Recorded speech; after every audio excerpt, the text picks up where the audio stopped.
I'm joined today by attorney and podcaster Trisha Morales Padilla of Morales Padilla Law. Thank you so much for being here. Hi, thank you for having me. Recently, you started a podcast. Why was that something that you wanted to undertake? I really just wanted to be able to get out bits and pieces of valuable information to people so they can access it when they were looking for it. And your podcast is unique in that it's not only audio, it's also video, which can be seen on YouTube, and it's shorter than a lot of podcasts that are out there. Why did you want to take that particular approach?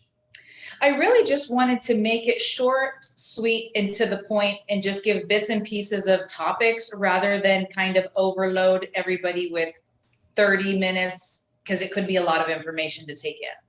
And you focus mainly on family law. Tell me about what you explore in your podcast.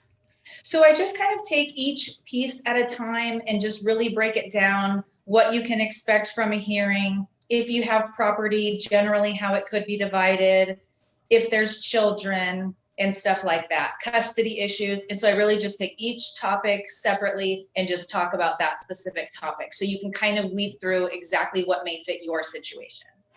And let's talk a little bit more about your practice. You concentrate on family law. What type of law do you practice other than family law? So I do family law, criminal, probate, and bankruptcy are the four general areas that I practice. And why do you specialize in those fields?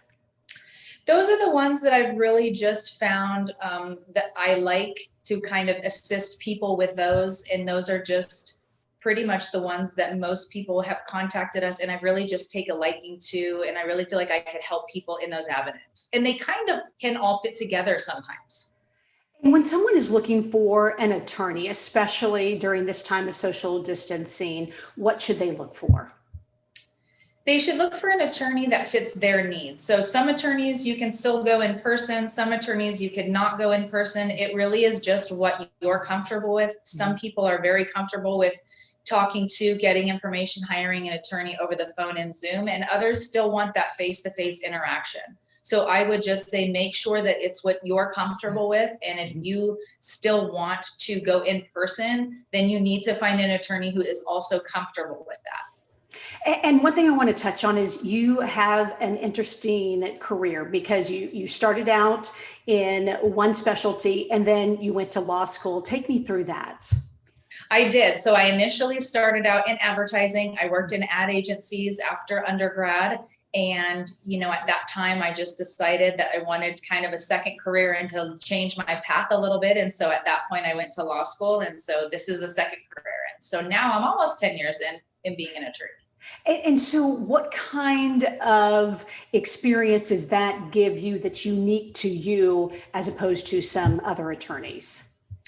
Well, I do feel like having this as a second career, it does give me the opportunity to have a lot of real world experience under my belt prior to becoming an attorney. Mm-hmm. So I feel that assists me in my practice in helping other people. And let's get back to your podcast and tell folks how they can find you, see you, and get a hold of you. So the podcast is called Lawful Insight. We are available on Podbean. We're now available on Spotify, and it's also videoed on YouTube. So if you go to any one of those avenues and search for Lawful Insight, you can find us there and listen. You can check us out on the web at moralespadillaLaw.com, or you can also give us a call if you have any questions at 210-410-8013. Thank you so much for joining me today and being a part of the Limelight with Leslie. Have a great day. Thank you for having me.